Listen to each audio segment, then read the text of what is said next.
دوستو، دنیا کی اہم اور سب سے قیمتی گائے کے بارے میں ہمیں قرآن پاک نے بتایا ہے، اور یہ نہایت ہی شاندار اور قرآنی واقعہ ہے، اور اسی وجہ سے قرآن مجید کی اس سورہ کا نام یعنی سورہ بقرہ کا نام گائے والی سورت رکھا گیا۔ دوستو، واقعہ کچھ اس طرح سے ہے کہ بنی اسرائیل میں بہت ہی نیک صالحہ بزرگ تھے۔ اس کا ایک ہی بچہ تھا جو اس وقت نابالغ تھا، اور اس کی کل کائنات فقط ایک گائے کا بچہ تھی۔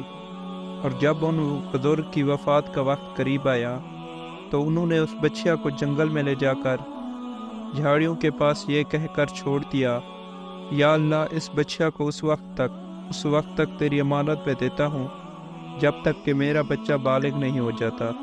اور اس واقعے کے کچھ ہی دنوں بعد بزرگ انتقال کر جاتے ہیں، اور کچھ عرصے کے بعد وہ بچہ درمیانی عمر کو پہنچ جاتی ہے، اور بزرگ کا وہ بچہ بھی کچھ عرصے کے بعد نوجوان بالغ کی شکل اختیار کر لیتا ہے، جو کہ بڑا ہو کر اپنی ماں کا بہت ہی نیکوکار ہوا۔ اس جوان نے اپنی رات کو 3 حصوں میں تقسیم کیا ہوا تھا۔ ایک حصے میں سوتا تھا، دوسرے حصے میں عبادت کرتا تھا، اور رات کے تیسرے پہر میں اپنی ماں کی خدمت کرتا تھا۔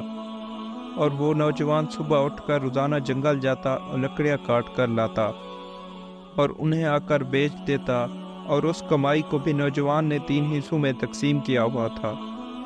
1/3 حصہ وہ اپنی ماں کو دیتا تھا، 1/3 حصہ اپنی ذات پر خرچ کرتا تھا، اور 1/3 حصہ روزانہ صدقہ دیا کرتا تھا۔ اور پھر ایک دن اس لڑکے کی ماں اپنے بیٹے سے کہنے لگی کہ بیٹا، تمہارے باپ نے میراث میں ایک بچیا چھوڑی تھی جس کو انہوں نے خدا کی امانت بطور چھوڑ دیا تھا۔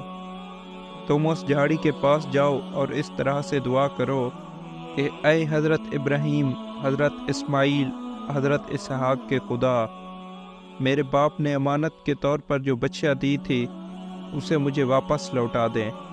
اور اس بچہ کی نشانی یہ ہے کہ وہ پیلے رنگ کی ہے، اور اس کی کھال اس طرح سے چمک رہی ہوگی جیسے سورج کی کرنیں اس میں سے نکل رہی ہوں۔ اور ماں کی ساری باتیں سن کر وہ لڑکا جنگل میں اس جھاڑی کے پاس پہنچا، اور جس انداز سے اس کی ماں نے مخصوص انداز میں اس سے دعا کرنے کے لیے کہا تھا، اس نے ٹھیک اسی طرح سے اللہ کے حضور دعا مانگی۔ دعا کا مکمل ہونا تھا، فوراً جھاڑی سے نکلتی ہوئی گائے اس کے پاس آ کر کھڑی ہو گئی۔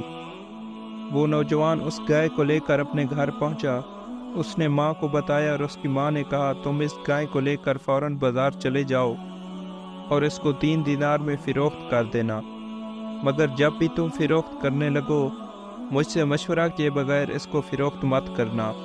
اور ویسے بھی ان دنوں بازار میں گائے کی قیمت 3 دینار تھی۔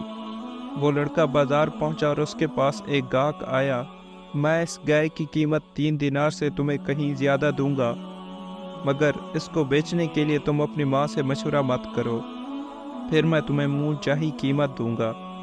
پھر وہ لڑکا کہنے لگا، آپ چاہے مجھے جتنی مرضی قیمت دے دے، میں اس معاملے میں اپنی ماں سے مشورہ کیے بغیر ہرگز اس کا فیصلہ نہیں کروں گا۔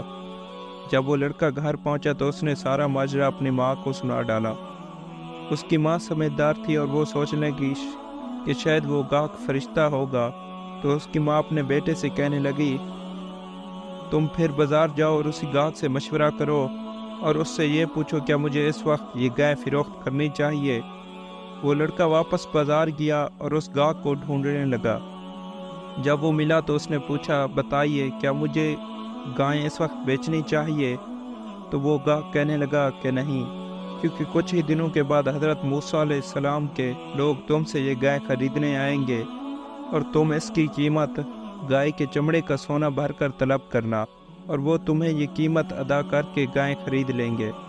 اور کچھ ہی دنوں کے بعد بنی اسرائیل کے ایک مالدار آدمی جس کا نام امیر تھا، اس کے دونوں بیٹوں نے کسی کو جان سے مار ڈالا اور اس کی لاش کو ویرانے میں ڈال دیا، اور صبح کو اس قاتل کی تلاش شروع ہوئی تو کوئی سراغ نہ ملا۔